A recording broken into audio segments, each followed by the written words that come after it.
Минатиот пат зборувавме за 10-та заповед,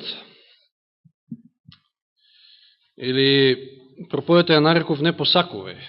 И видовме дека кршењето на оваа заповед всушност опфаќа кршење на целиот закон. И колку е опасно ова зло, наречено алчност или лакомост, но Господ сака нешто да не биде приоритетно. Господ сака нешто да бараме, сепак, да посакуваме. Еве ќе отвориме како започеток во Матеј 6 глава 33 стих. Овој стих би требало и на памет да го знаеме. Матеј 6:33.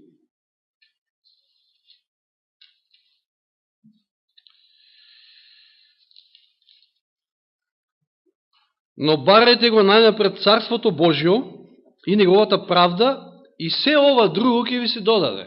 Сега, овој стих е овде, ако добро сте запознаени со 6 глава од Матеј, е спомнат во контекст на грижите. Што да облечам, што ќе јадам, меѓутоа, ако нашите погледи се свртени кон богатството на небото, кон Божјото царство, тоаш ќе бидеме задоволни со оно што го имаме овде на земјата. Затоа што, прочем, самиот стих кажува, Бог ветил, ако вие најнапред го барате Божјото царство, тогаш за сето друго јас ќе се погрижам. Нема потреба да се грижите, нема потреба да посакувате нешто. Брда и планини.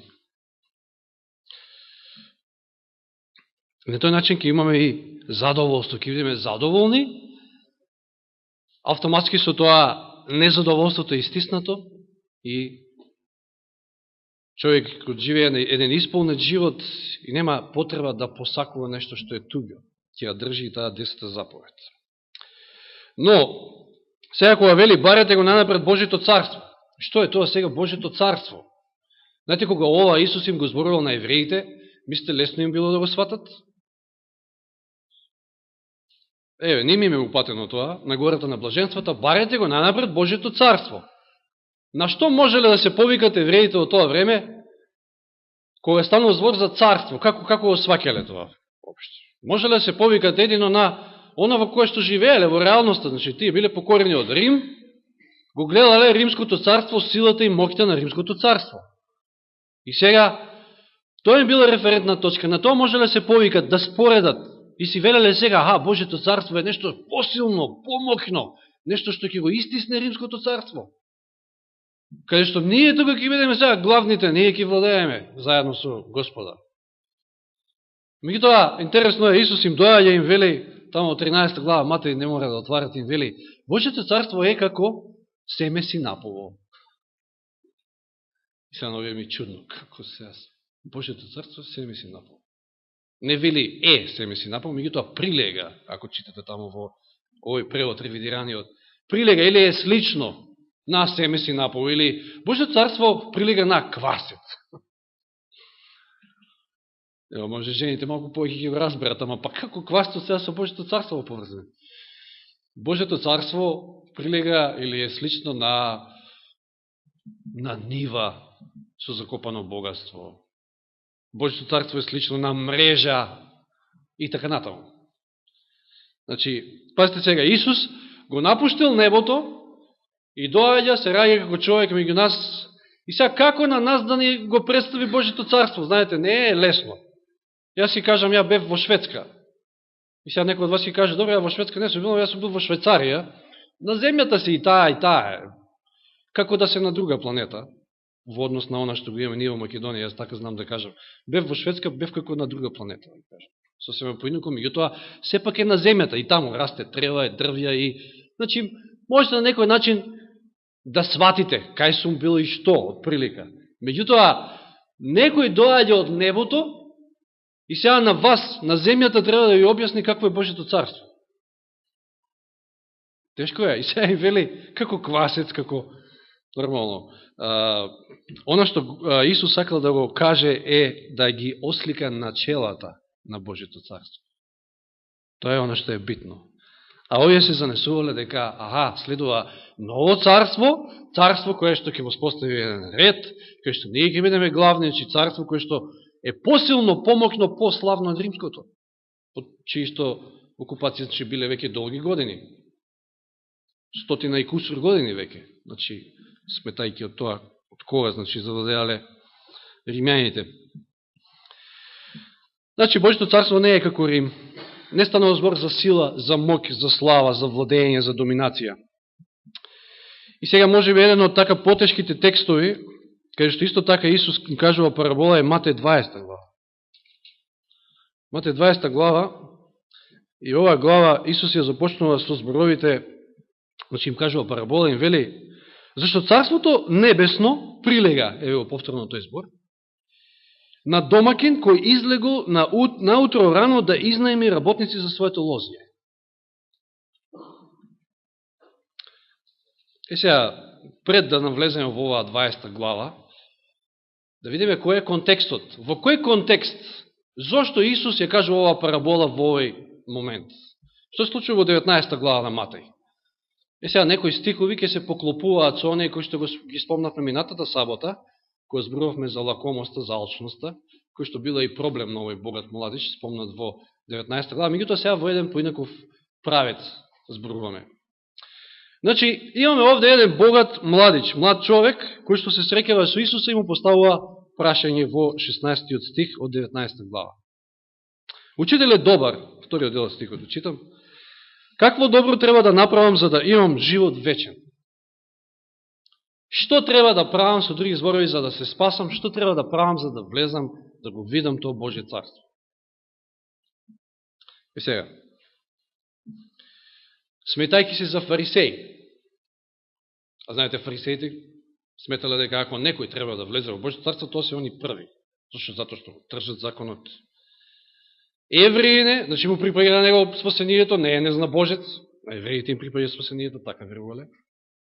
Па дури и богат, па ако треба и, знаете, супериорно се чувствува, има имот, може да се спогоди сега со овој учител, може да се спогоди. Дај ти кажи ми што јас треба да направам, а ти за возврат, ти ми го дадеш Божето царство. Така размислува. Значи спогодба. Кажи ми ти што треба, за да го добиам Божето царство. Да наследам вечен живот, значи. Односно да имам вечен живот. Исус му одговара. И му вели повторно вториот дел, 17 стих, сега вели, ако сакаш да влезеш во животот, во Божето царство, запази ги заповедите. И сега он го прашува кои. Исус му ги реди. И да се подсетиме на минатиот пат. Му ги реди по ред од втората плоча. И му кажува шестата заповед му е спомнува, седмата, осмата, деветата и оди на петата. Значи, кажавме минатиот пат, не случајно ја изоставил 10-та заповед, која што всушност бил проблемот што ги имал овој млад човек, а која што гласи не посакувај. Очигледно имал проблем со алчност. Но тој самиот како да сватил младиот човек, младичот му вели во 20 стих, сето тоа сум го запазил од својата младост. Што може да каже еден фарисеј? Јас го држам законот. Што уште ми недостига? Како да чувствувал дека нешто сепак му недостига. Исус му вели, ако сакаш да бидеш совршен, оди продај го имотот свој, раздели го на сиромаси и ќе имаш богатство на небото, па дојди и врви по мене. И штом го чува младиот човек, значи ова кажано, си отиде натажен, бидејќи имаше многу имот. Значи не успел да се спогоди со Господа. Е сега ова го гледаат, го посматрат учениците. Сега да видиме дали тие се поинакви, многу поинакви од овој младич, во сваќањата на нештата, околу Божјето царство, околу спасението. Исус им се обрека сега на учениците и им вели, вистина ви велам дека богат тешко ќе влезе во царството небесно. И пазите, ова е шок. Подосно им вели, нели, полесно и на камилата да влезе низ иглени уши, отколку на богатиот да влезе во царството Божие. И кога го чуе тој, учениците многу се зачудија. Беа многу изненадени. Зошто? Што мисли зошто? Па пазите, богатиот младич кој што си замина, па дури биле и разочарани, вели Елен Вајд таму, дека како сега несмасно се понесол Исус спрема овој богат човек, кога можеме да го искористиме, да ќе биде на благодат нашата црква, нели, така натаму, има богатство и сето тоа. Меѓутоа, били изненадени од причина што тој е евреин, прво е евреин, второ е здрав. Знаете што значило во тоа време да бидете здрав, па и евреин? Они што се раѓале болни, како ги сметале, ги третирале? Како некои кои што се казнети од Господа, се грешни. Значи, ово е благословен, па уште и богат, тројно благословен. И сега Исус вели, тешко му е на таквиот да влезе во Божјето царство. Што зборува? Многу се зачудија и велат, па тогаш кој може да се спаси? Невозможно е тоа, дали може воопшто некој да се спаси? И видите што вели Петар сега, го скокаме тој стих, 27 стих. Петар, како и обично, тој е онака прв да каже нешто. Што вели Петар? И треба овде да видиме дали Петар се разликува многу нешто од овој богатиот младич претходно. Што вели Петар? Значи, гледајки дека богатиот младич требало да се откаже од нешто, од имотот, за да тргне по Господа, Петар вели, ете, ние оставивме се. Ние од се откажавме и по тебе појдовме, и што ќе стане со нас? Или, подобро превод гласи, што ќе добиеме ние за возврат? Ние оставивме се, ги жртвувавме нашите чамци, мрежи, оставивме работа, се, тргнавме по тебе. Што ние ќе добиеме за возврат? Пазите, зарем ова се разликува од претходното? Па и ова е спогодба, знаете. Кажи ти што треба ние, па за да ти на нас ни трговија.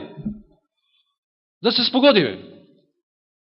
Според тоа што Петар го гледа, ова е многу легитимно прашање. Вели, еве, што ќе добиеме ние? Че Петар многу не се разликува од сваќањето за тоа како се влегува во Божјето царство. И, добро, Исус ги охрабри во овие стихови, тоа не е темата, значи подоснежите стихови од 28. И сега во овој контекст, со сваќањето на Петар, со сваќањето на учениците, Исус ја кажува параболата во 20 глава Матеј. Во овој контекст. Предходно, да прочитаме само каков дух имал Петар, кој го кажал ова. Читаме од Христови очигледни повеќе, односно Христови параболи, на страна 27. Се извинувам, 396 страна. Тоа е оригинална, ќе ви кажам сега која е од македонскиот превод, ако сакте се запишете. Јас на сите книги, овие кои што се на македонски превод, си ги имам од страната, забележам на оригиналните страни, затоа што многу е полесно за сноење. На 396 оригинална или 337 од македонскиот превод. Вели, меѓутоа, прашањето на Петар, а што ќе добиеме ние за возврат? Го открива и духот, кој, ако не се отстрани, ќе ги онеспособи учениците да бидат Христови вестници. Че Петар покажал дух, кој, ако не се отстрани, ќе ги онеспособи да воопшто го пренесат Евангелието. Затоа што погрешно ги сваќаат нештата. Не може да ја однесат добрата вест до народот, ако спасението се добива со спогодба. И кој е тој дух што го имал Петар? Имено тоа е наемнички дух. Што значи? Што е наемник? Да, значи, некој кој што ќе биде изнаемен од некој газда, ќе работи таму за да добие заслужено според трудот вложен. Така Петар размислувал. Тој сметал дека тие оставиле се и сега, Господе, Исусе, ти треба да соодветно не наградиш за тоа. Такво било размислувањето. Иако биле привлечени со Исусовата љубов, учениците сепак не се ослободиле наполно од фарисејштината, така вели преводот од Тасевски. И понатаму работеле уверени дека така ќе заслужат награда сразмерна на вложениот труд. Негувале дух на само возвишување и соперништво и секојаш се споредувале меѓусебно. Пазите, од каде доаѓа споредбата, меѓусебната споредба? Често пати ние знаеме да паднеме на тоа, се споредуваме еден со друг. Затоа што не води наемнички дух. Сметаме дека со нешто ќе го придобиеме спасението. Од таму доаѓа таа споредба. Кога некој од нив би сторил нешто погрешно, значи би сгрешил, или би доживел некаков неуспех, тоа кај другите би родило чувство на надмоќ. Јас сум поверен, јас заслужувам спасение. Свест дека се подобри од него. Сето тоа доаѓа од наемничкиот дух. И знаеме, сведоци сме на тоа колку често пати се расправале меѓусебно. Кој е поголем, кој заслужува по високо место и така натаму, министер за ова, министер за тоа. Сето тоа е поради наемничкиот дух. Петар покажал таков дух со ваквото прашање. И токму заради тоа, Исус морал да ја каже оваа парабола. Оваа парабола ја кажал пред учениците. И параболата гласи вака. Зошто Царството Небесно прилега на домакин, кој излегол наутро рано да изнајми работници за своето лозие? Па штом се спогоди со работниците по денарии на ден, значи дневницата е денарии, внимавате, ги прати во лозието свое. Ќе видиме дека овие, првите што се спогодиле за еден денарий, работеле 12 часа. Затоа што тие што дошле во 11-тиот час се вели, работеле само 1 час. Значи, овие работеле првиве 12 часа, спогодбата била, значи спогодба, еве ги наемниците. Значи, наемниците доаѓаат се спогаѓаат со газдата, 1 денарий добивате, работете. Но, потоа излегол, значи, овој домакинот, како се вели овде, да, газдата ќе кажам, околу 3-тиот час, што би се рекло, евреите обично почнува, значи, денот од 6 часот, по наше, 3-тиот час би дошло 9 часот. Во 9 часот тој собира други работници, стоеле таму на пазариштето без работа, им рече, вели во 4 стих, одете и ви во моето лозие, а внимавајте, па што е право ќе ви дадам? Немате никаква спогодба овде. Само со првата група домакинот се спогодил, имало спогодба, а овие останатите немате никаква спогодба. Туку им рекол на сите, што е право ќе ви дадам. Потоа излезе околу 6-тиот и 9-тиот час, значи во 12 часот излегол, собрал други работници. Тие работеле 6 часа. Во 3 часот излегол, собрал уште неколку работници, тие работеле 3 часа. Значи во 3 часот попладне. Од 6 сабале до 6 попладне. Тоа е работното време. Од 3 часот тие, значи во 9-тиот час што ги собрал, работат 3 часа. Им вели и на тие, зашто стоите тука, односно во 6 стих, околу 11-тиот час, што би се рекло 5 часот попладне, 1 час пред да заврши работното време, одново излезе и најде други како стојат без работа, им рече, зашто стоите тука цел ден без работа? И тие му рекоа, бидејќи никој не повика, а тој им рече, одете во моето лозие и што е право ќе биде. Значи, ќе добиете, односно. И приквечер, господарот на лозието му рече на својот настојник, повеќе ги работниците и плати им, почнувајќи од последните па до првите. И сега што се случува? Последните се оние кои што дошле во 11-тиот час. Домакинот им плаќа, значи и дојдењето околу 11-тиот час добија по колку? По денари. Па чекайте, за 12 часа дневницата била денари, а сега овие во 11-тиот час кои што работеле само 1 час добиваат повторно денари. Очигледно го добиле оно што не го заслужиле. Дали така? Значи, домакинот им платил по милост. Кога дојдоа првите, значи, тие што дошли во 9-тиот час, и во 6-тиот час, и во 3-тиот час, на сите им дал по 1 денари и сега доаѓаат првите. Им цело време им е чудно на нив, гледаат што се случува, доаѓа редот на нив и сега си викаат, на нас сигурно повеќе ќе ни даде. Но заборавиле дека се спогодили на 1 денари. И кога дојдоа првите, помислија дека ќе примат повеќе, но и тие добија по денари. И нормално незадоволство. Негодуваа против господарот и велеа, овие последните работеа 1 час, а ти ги изедначи со нас, што ја претрпевме тежината на денот и жегата. И навистина, ајде работете да ви видам 12 часа на лозие, еве, и цело пладне се. 12 часот, кога е најжеско, значи после тоа попладне. А овие дошли у 5 часот, кога е веќе се свечерува, да кажам, и мислам и посвежо. И 1 час, едве, не знам дали уопште пот почувствувале на себе од 1 час работа, меѓутоа били платени исто. И сега во ред, ова е, да кажеме, штрајк на некој начин. Незадоволство, ние не заслужуваме толку, ние заслужуваме повеќе. би рекол сега во светлина на оние случување во Македонија, дека ваквата парабола би им се допаднала многу на лекарите во Македонија. Знаете дека како беше Никола Тодоров, министерот, сега воведе некој нов закон, плаќање по учинок. И одма дигна джева, затоа што се научени да лежат и да земат пари. Сега, мислам, со извинување, мислам, има секојаш поштени луѓе и тамо и работат и сето тоа, меѓутоа, комунистички онака научени лежат и земаат пари. И на нив им би одговарала оваа парабола и ваков еден домакин, кој што, дали 1 час ќе работиш, дали 2 часа, исто, се фаќа исто добиваш. Но, да видиме понатаму како оде параболата. Тој им одговори, домакинот како им одговара? И му рече на еден од нив: пријателе, не те онеправдувам, нели се спогоди со мене за денари? Што се буниш кога ти се спогоди со мене за денари?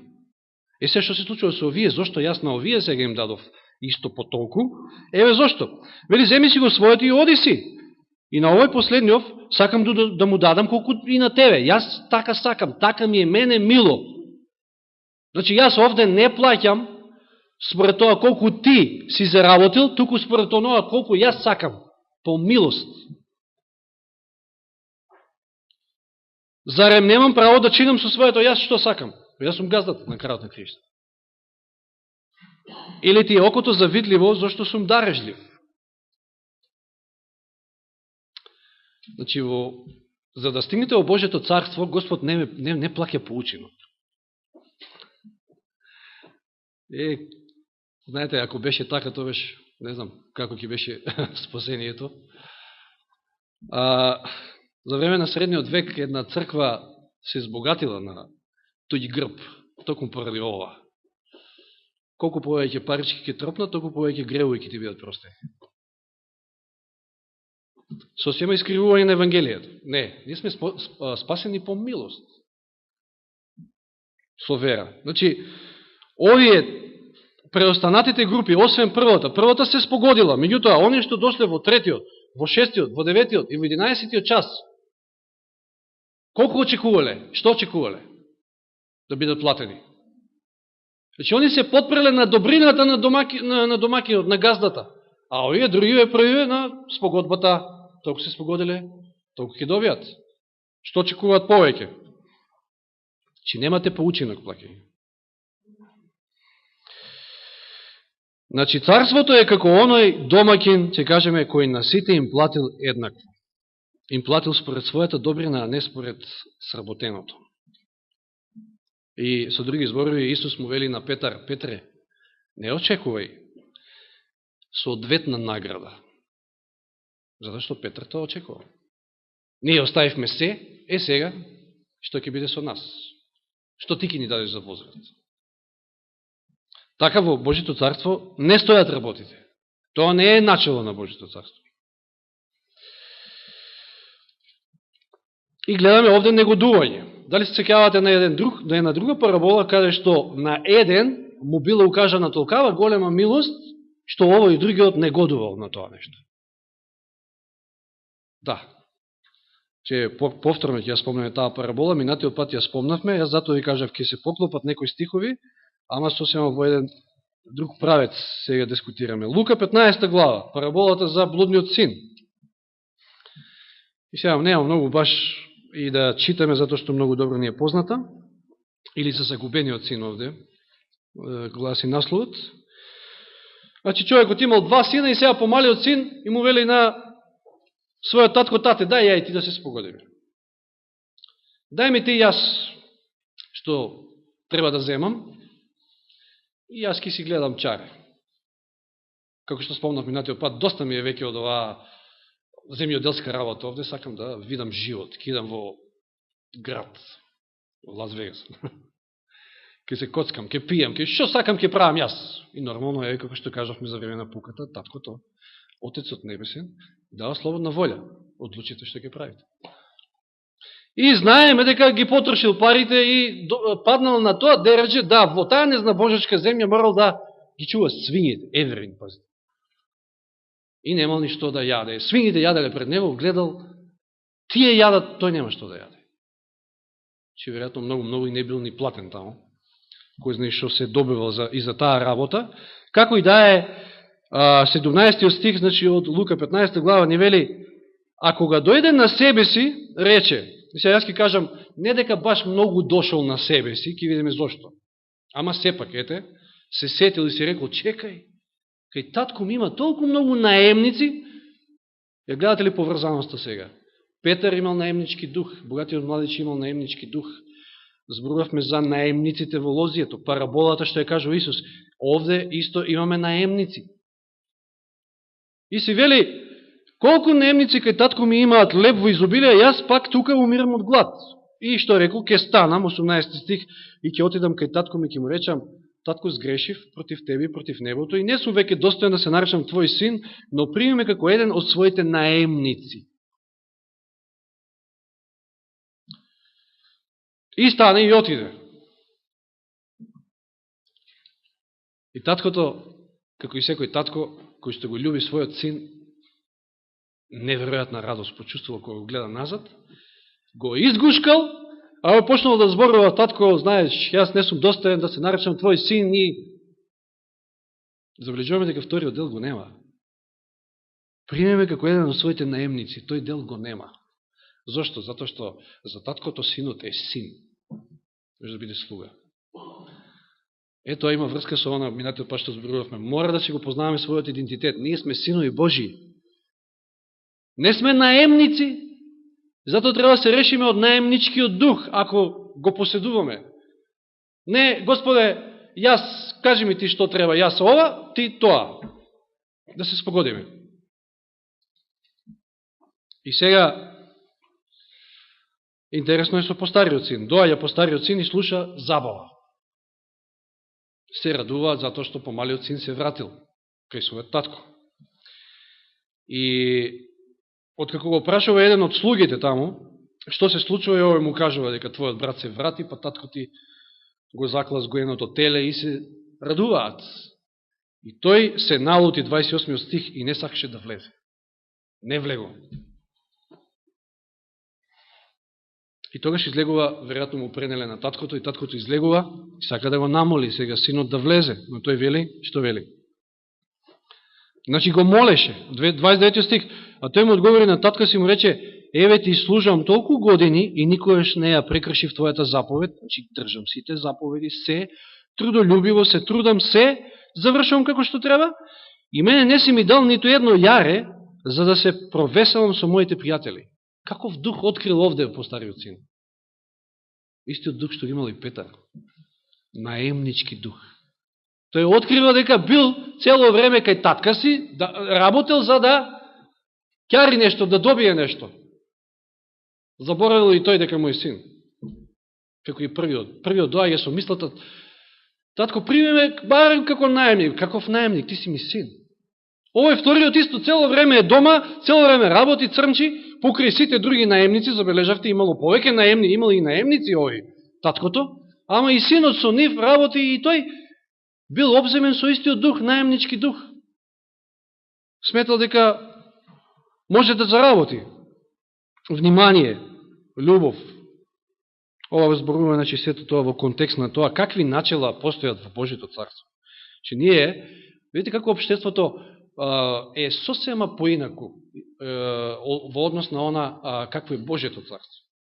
Затоа Божјото царство не е од оваа земја која вика Исус таму. Капитализам. Сега, од комунизам, па сега не бутна во капитализам, што да научиме да имаме наемнички дух со други зборови. Колку што ќе си работиш, тоа ќе си заработиш. И тоа Божјото царство е сосема поинаку. То треба да разграничиме. Точно е, да, така е во општеството, ворете тоа. Меѓутоа, Божјото царство не е така. Не сме да размислуваме дека можеме да добиеме нешто соодветна, значи награда да бараме за нашиот труд. Еве што запишал Елен. Отворено нагласува дека, значи постариот син, неговата улога во домот побргу наликувала на улога на слуга, отколку на улога на син. Наместо да се радува што живее во домот на својот татко, тој е размислувал за наградата што е заслужил со својот трудолюбив и беспрекорен живот. И видите ово сега. Неговите зборови покажуваат дека токму заради добивката се откажал од задоволствата на гревот. Ова е погрешно. Ако вие за да го добиете вечниот живот, се откажете од, значи заради некоја добивка, се откажете од задоволствата на овој грев, тоа ще е промашен работа. Тоа не треба да не биде мотивација. Се читаме по која е мотивацијата. Според тоа, ако значи до тука. Неговите зборови покажуваат дека токму заради добивката се откажа од задоволствата на гревот. И сега видите, Елен Вајд коментира и вели дека тој, заедно со фарисеите, по стариот син, заедно со фарисеите, значи тоа бил фарисејски, наемнички дух, себе си се сметале за синови во Божиот дом, но биле проникнати со наемнички дух. Работеле, но не од љубов, еве вистинската мотивација, туку затоа што очекувале награда, па макар да е тоа и вечен живот, која станува збор за спасението. Мотивацијата не треба да ви биде добивањето на вечниот живот, туку љубовта, што треба да ја возвратите на Господа за сето она што го направил за нас. И само таа мотивација ќе ве одржи. Во нивните очи Бог бил строг работодавец. Тие го сметале Господа како строг работодавец, меѓутоа, еве ја параболата, видовме дека не е Господ таков. Спасението не се состои во тоа, Божјето царство нема такво начало, нема такви начала. Не може да се спогодите со Господа која станува збор за спасение. Спасението е, Господ ви вели, земи дарум. А не сега спогодба, знаете, јас тоа ќе направам, па ти ќе ми вратиш. Не. Чи не е поучинок.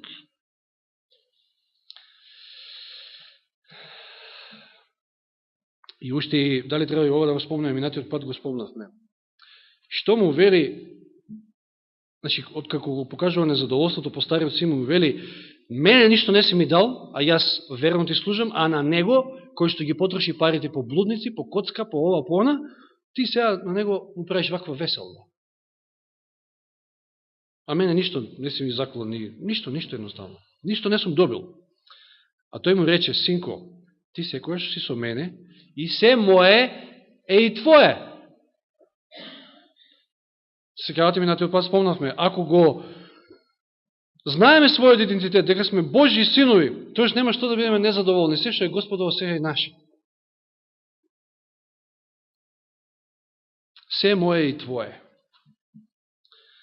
Гледаме Господовиот карактер преку овие цитати, преку овие параболи кои што ги разработивме, гледаме колку е милостив, гледаме дека спасението е по милост, не е по заслуга, не е по учинок. Господ не плаќа по учинок. Спасението не се купува со други зборови. И сега на крајот, некој можеби ќе ви каже, чекај, ајде да отвориме во Откровение 3 глава, таму вели во веста до Лаодикеја, која што пак всушност е токму вест за нас, се вели, во 18 стих од 3 глава Откровение се вели, те советувам да си купиш од мене злато, бела облека, очна маст, нели тоа се трите работи. Затоа што претходно се кажува дека си сиромав, слеп и гол. Затоа значи ти треба да се облечеш, слеп треба очна маст, а пошто си сиромав, ти треба богатство, ти треба злато. Сега, си купува спасението или не? Ајде да ми кажете, од неодамна читавме тука, баш од 5 минути, мислам, што представува златото? Че сега го разгледуваме духовно овој текст, нормално, како што и треба, што представува златото? Верата која што работи преку љубовта. Можете вие да купите вера или да купите љубов? Па во светот е позната таа изрека. Љубовта или среќата или сите тие работи не се купуваат со пари. Белата облека, што представува белата облека? Христовата праведност, во која што ние немаме никаков удел и која што како ја добиваме и купуваме? Не, далеку тоа. Бог ни ја дава. Бог ни дава вера, Бог ни дава љубов, Бог ни дава своја праведност и што е очната маст? Духот Свети. Може да го купите со Светиот Дух? Па се обидел Симон, вржалец.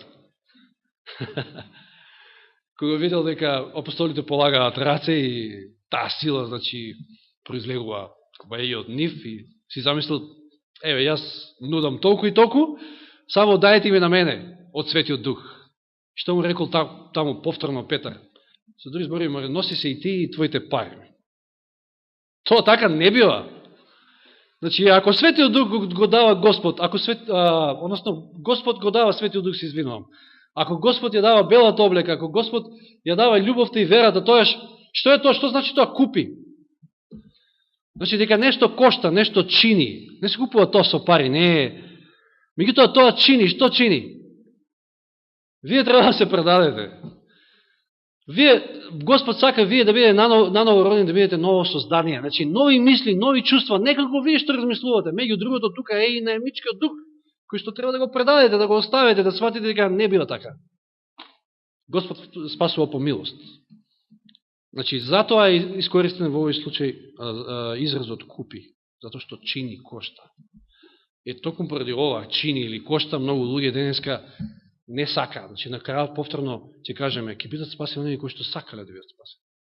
А нема да бидат спасени оние кои што не сакале да бидат спасени. Зашто не сакаат да се откажат од себе си и да го примат тој поклон. Значи, замислите си која глупост е. Што луѓето ќе испуштат? Поклон ви носи некој и ви го дава. Значи, поклон, се знаете, дар, тоа е поклон. Не е заслужено, нормално, поклон ви носат. Ете, затоа што ја почитуваат, затоа што вие сте створени во Божи лик, затоа Господ ви носи поклон, сака да ве врати назад, да го обнови Божиот лик во вас и вие викате, не сакам. Која лудост е тоа? Нека Господ ни помогне да го оставиме наемничкиот дух, ако го имаме, затоа што прави многу проблеми. Спасението е земи даром. Тоа е спасението. Слава на Бога за тоа. Амин.